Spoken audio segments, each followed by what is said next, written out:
শরীয়তপুরের জাজিরা পৌরসভা জামাল মাতবর কান্দি এলাকায় আইন শৃঙ্খলা বাহিনীর নাম ভাঙিয়ে আতঙ্ক সৃষ্টি করে রাতের আধারে বসতবাড়িতে হামলা ও ভাঙচুর করার অভিযোগ উঠেছে। এই সময় আঘাত পেয়ে এক নারীর মৃত্যুর অভিযোগও উঠেছে। বুধবার রাত 10টার সময় মুজিবুর মৃধার বাড়িতে হামলা চালায় স্থানীয় কয়েকজন। নিহত তাসলিমা বেগম ওই বাড়ির গৃহবধূ। এর আগে সোমবার ফেসবুক স্ট্যাটাস নিয়ে দ্বন্দ্ব থেকে শুরু হয় বিরোধ। এর জের ধরেই ওই রাতের হামলার ঘটনা ঘটে বলে অভিযোগ করছেন নিহতের পরিবার। হামলাকারীরা সেনাবাহিনী আসছে এমন হুমকি দিয়ে বাড়ির দরজায় লাথি মারতে থাকে। দরজা ভাঙার সময় ভেতরে থাকা তাসলিমা বেগম আঘাত পেয়ে মাটিতে লুটিয়ে পড়েন। পরে হাসপাতালে নিলে কর্তব্যরত চিকিৎসক তাকে মৃত ঘোষণা করেন। 2 দিন আগে একটা পোলাপানে একটা মারামারি মোবাইলে কি জানি লেখছে, ওটা আমি বুঝি না। মোবাইলে ইন্টারেস্ট কি কয় ওটা লেখা ঠিক পোলাপান লইয়া কি জানি একটা পোলাপানের লাগে একটু তক্ক বিতক্ক হয়েছে। হওয়ার পরে কায়েম ডালির স্ত্রী এই জাজিরা থানায় একটা মামলা করছে। এরা পুলিশ প্রশাসন আনছে, মামলার কার্যক্রম যা লাগে তারা করছে। করার পরে গতকালকে রাইতে আনুমানিক 10টা থেকে 10:30 বাজে এর ভিতরে খালি শুনতাছি পুলিশ আইছে, কেউ সেনাবাহিনী আইছে। অন্ধকার, অতটা বোঝা যাইতেছে না। আমি বাড়ির ভিতরে, এখন পুলিশ কি সেনাবাহিনী কইতে পারি না। 2 বাড়ি ওই পাশে, মানে 1 উড়ান ওই পাশে, 2 উড়ান ওই পাশে। এর ভিতরে এখানটা কিছু লোক ঢুকলো। ঢোকার পরে মানুষ তো আতঙ্ক ভয় আসছি। এর ভিতরে আমার ভাবি হলো গিয়া ওই ঘরে বহা। এরা বলতেছে এই ঘরে ডোরে, এই ঘরে ঢোক, এই ঘরে ঢোক, এই ঘরে লোক আছে। উনি বলতেছে লোক নাই। আসলে লোক নাই, কিন্তু উনি নিজেই ভয় পাইতেছে। দরজা উনি খুলে না, দরজা না খুলে না ওরা মনে করছে আসলে লোক আছে। কিন্তু উনি যদি দরজা খুলতো হয়তো মনে হয় উনি বেঁচে যাইতো। দরজা খুলে নাই, দাম কইরা মারছে একটা লাত্তি। দরজা বাড়িয়া লাত্তি মারছে।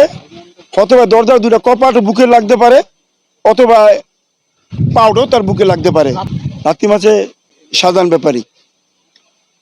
লাত্তি মারার পরে এখন ঠাসকে অনেকটা খাট আছে, খাটের উপর পড়ে গেছে। পড়ে যাইয়া এখন কিছুক্ষণ পরে যে লাথি মারছে এই ছেলে দৌড়ে বাইরেছে। যখন মায় অসুস্থ তখন সেনাবাহিনী না পুলিশ আয়, ও তো খবর তো লাভ নাই। যে দর্শে জড়াইয়া দেয় ঢুলেপুরের জায়গা কি হয়েছে, এই মানুষজন ডাক দিছে, গেছি। অন্ধেই মানে মরিয়ে গেছে না বেউস হয়েছে, আমরা তো আর বুঝতে পারতাছি না। তাৎক্ষণিকভাবে নুরুক ডালির একটা ভ্যান লইলাম। ভ্যানটা না কই ভাই তুমি তাড়াতাড়ি হাসপাতালে নিয়ে যাও। হাসপাতালে নেওয়ার পরে হাসপাতালে ডাক্তাররা পরীক্ষা নিরীক্ষা করিয়া এরা বলছে রুগী নাই, রুগী মারা গেছে। এই যিনি মারা গেছে আমার ভাবি হয়, এর ছেলে আজকে হলো বৃহস্পতিবার। এই বৃহস্পতিবার হলো গায়ে হলুদ, শুক্রবার আমরা আগামীকালকে চলন যাওয়ার কারণে আরেকটু কারণ আছে। এরা কিছু হয়তো এরা নিজেরা অনেক সম্মানী মনে করে, আমরা দাওয়াত কইতে পারি নাই দল বলের কারণে। এরা আমাকে কয় না, আমরা কই না। আবার একটা বিয়ে আছে, আমাকে দাওয়াত কয় নাই, কিন্তু আমরা দাওয়াত কই নাই। এটা ব্যাপার লইয়া কি আমরা দাওয়াত পাই না, এরকম একটা বিধিকিচ্ছা লই হলো গিয়া মনে করেন এই সেনাবাহিনী আসলে 2 উড়ান ওই পাশে। এরা ঘরের ভিতরে ধর্মার মানে করে সব দরজা মিলিয়ে লাগছে, সব ঘরের, শুধুই ঘরের না তো। এই যে আমার একটা গরু ঘর, আপনি মনে করেন কোনো লাকড়ি থাকে, এটার ভিতরে বিছাইছে। কি বিছাইছে না বিছাইছে ওরা জানে। বিছে ঘুরতে একটা অবস্থা। 10টা থেকে খাওয়া দাওয়া করে আমরা মানে শেয়ার পরে এসে উড়াউড়ি লাগাই দিছে। মানে খালি উনি সেনাবাহিনী আইছে, খালি পুলিশ আইছে, সেটা নিয়ে উড়াউড়ি লাগাই দিছে। সেনাবাহিনী আইছে ওই পাশে বাসায়, বুঝলেন। আমরা মানে উড়াউড়ি লাগাই দিচ্ছে যে সেনাবাহিনী এসে, খালি পুলিশ এসে, মানে মানুষজন মানে হয়ে গেছে, আতঙ্ক হয়ে গেছে যে পুলিশ সেনাবাহিনী বসে। পরে ইয়ারা আকবর ডালি আসলো, তারপরে শাহজাহান ব্যাপারী আসলো, আরো নানান ধরনের মানে ডালিরা অনেক মানুষ আসলো, ব্যাপারী মানুষ আসলো। হেরা আইয়া মানে আঙ্গ দরজা মানে লাইতি লাগাই দিছে। তারপর লাইতি এসে আমার কাকি আইছিল ডিম বাঁচতে। হে ডরে মানে ওই ঘরে না যায়, এই কাঁচার ঘরে গেছে দুধ দিয়া, বুঝছেন। কাঁচা ঘরে দুধ পিস আসলো, হে দরজাটকে মানে হে আবার অনেক ভয় পায়, বুঝছেন। মানে সরল সুদা মানুষ তো, কাজ যাবে বিজাতের ভিতরে হে যায় না। দরজাটকে পিস করে দিছে, হেরা ধাক্কা দিছে দরজা, বুঝছেন। ধাক্কা দিছে না একবারে মানে খাটের লগে বাড়ি খেয়া একবারে 4-5 দিন আগে তো ওই নাইম ডালের সাথে আরো কিছু কিছু মানুষ ফেসবুকে স্ট্যাটাস করছে, এলা কি বলছে তা জানি না, ওই এক কথায় দুই কথায় ওই নাইমের সাথে তর্ক বিতর্ক হয়েছে। তর্ক বিতর্ক যাওয়াই হয়েছে, তারপরে আমরা দৌড়ে বিকালে তো অনুমানিক মনে করে 4:30 হয়তো 5টা এরকম টাইম হবে। তো শুনলাম কি যে এখানে গ্যামজাম লাগে, তৎক্ষণিক আমরা ওই মাথা থেকে এই মাথায় আসলাম। আইসা দেখি কি যে পোলাপানে তো থাপড়াথাপড়ি করছে, যাওয়াই করছে, নাইম 2টা দিছে বা আরেকজনের 4টা দিছে, এরকমই বিষয়টা। তারপর আমরা যে বলছি তাকে গার্জিয়ানের কাছে আকবর ডালি বা ওই নাইমের মা চম্পা, ওই বলছি যে পোলাপানে একটা গ্যামজাম ভুলবশত করে ফেলাইছে, এলা যেই হয়েছে তো এটা আমরা ভালো মন্দ আমাদের মুরব্বীরা বলছে যে এটা আমরা দেখবো। সে কয় কি দেখবা অমুক সেমুক, এই উল্টা পুল্টা করে গালাগালি করে একটা মামলা করছে। আমরা তো মিথ্যা এটা তো করছে, ফিরে আরেকটা মামলা করছে নারী নির্যাতনের চম্পা। আমাদের কয়েকদিন ধরে পুলিশ দিয়ে খুব হয়রানি করতেছে, এমন দিন বাতাসে 3বার 4বারও পুলিশ আসে।